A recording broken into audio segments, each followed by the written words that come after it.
La République islamique iranienne, cible d'une double offensive israélo-américaine, semble concentrer ses représailles dans les pays du Golfe sur les Émirats arabes unis, visés quotidiennement depuis samedi par des missiles et des drones iraniens.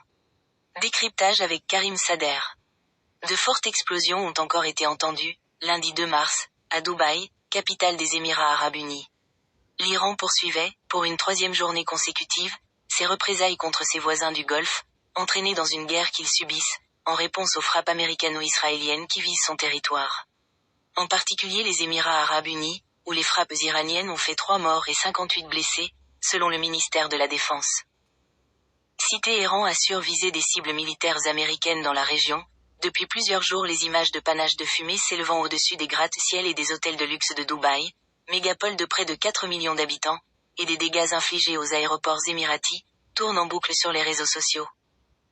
Selon Karim Sader, consultant spécialiste des pays du Golfe, les Émirats arabes unis incarnent une cible particulièrement importante, 137 missiles et 209 drones rien que samedi, alors même qu'elle n'abrite pas d'intérêts américains directs, majeurs, contrairement à l'Arabie Saoudite, Bahreïn, siège de la 5e flotte américaine, et le Qatar, où se trouve la base américaine d'Al-Udeid, la plus grande de la région.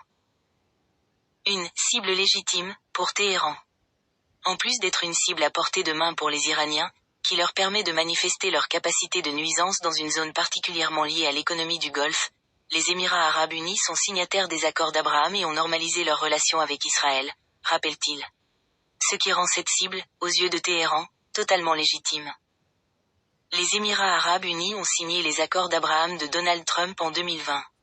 Ils ont depuis approfondi leurs relations avec l'État hébreu en nouant d'importants liens économiques, et à travers une coopération accrue dans le secteur de la défense au point d'effectuer des manœuvres militaires conjointes, comme en 2024 en mer Rouge. Sous la houlette du président Mohamed Ben Zayed Al Nahyan, souvent appelé MBZ, il s'agit du pays signataire qui a été le plus loin dans le rapprochement avec Israël. Alors que les Émirats sont restés très discrets pendant la guerre de Gaza, faisant profil bas malgré les pertes civiles considérables qui ont ému le monde arabe et même au-delà, les Iraniens tapent fort sur ce pays comme pour mettre à nu sa politique qui se voulait comme étant la plus neutre. Le conflit actuel et la riposte iranienne imposent un changement de décor radical pour les Émirats arabes unis, incarnation de la mondialisation économique et hub stratégique entre l'Asie, le Moyen-Orient et l'Occident, où vit une importante communauté d'expatriés, poursuit-il. Et pour Dubaï en particulier, une oasis de prospérité, de stabilité et d'opulence, devenue une zone de guerre. Et d'ajouter, pour les Iraniens, attaquer Dubaï a plus d'impact sur l'économie mondiale et sur les opinions que de viser une des îles d'Arabie Saoudite qui n'ont pas cette résonance internationale. En outre, selon Karim Sader, la République islamique espère que les conséquences économiques désastreuses de sa riposte dans le Golfe en général, et sur les Émirats arabes unis, en particulier, vont créer un levier de pression pour les monarchies de la région sur leurs alliés américains. Avec l'intensification des attaques vers les pays du Golfe se dessine davantage une sortie de crise par la voie diplomatique qui se traduirait par des pressions de ces monarchies envers à la fois les États-Unis, mais aussi Israël. En frappant son allié émirati, l'Iran cherche à pousser MBZ à tempérer l'escalade contre la République islamique, estime-t-il. Le parapluie sécuritaire américain en question. De fait, les pays du Golfe sont finalement confrontés au scénario qu'ils redoutent depuis des décennies, à savoir le cauchemar d'une réplique iranienne qui vise leur territoire, souligne Karim Sader.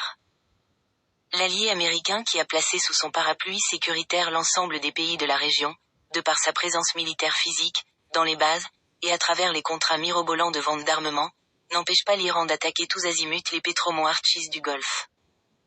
La stratégie du parapluie américain est un double échec, à la fois à l'échelle individuelle dans le sens où, paradoxalement, les pays du Golfe, de par leur proximité avec les États-Unis, deviennent une cible plus importante pour Téhéran, note Karim Sader. Il s'agit aussi d'un échec collectif, puisque pour l'instant, le Conseil de coopération du Golfe, censé justement parer à une menace iranienne, n'a pas pour l'instant adopté de position régionale, sachant que chacun des membres a son propre agenda et que l'Iran ne se prive pas d'accentuer leur division. Jusqu'ici, aucun des pays du Golfe n'a répliqué aux attaques de missiles et de drones, laissant les États-Unis et Israël à la manœuvre. Comme leurs voisins, les Émirats arabes unis ne sont pas préparés à ce type de conflit et ont tout à perdre dans une logique militaire, d'où l'insistance de l'Iran à les cibler, explique-t-il.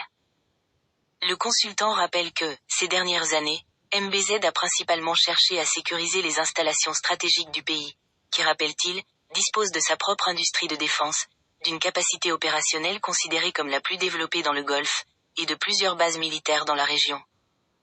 Cette démarche ne visait pas uniquement à se protéger contre des menaces extérieures, notamment iraniennes, mais concernait en général la gestion des menaces sécuritaires, qu'il s'agisse de lutter contre le terrorisme ou de répondre à des cyberattaques. Une stratégie mise à mal par les Iraniens, conclut Karim Sader.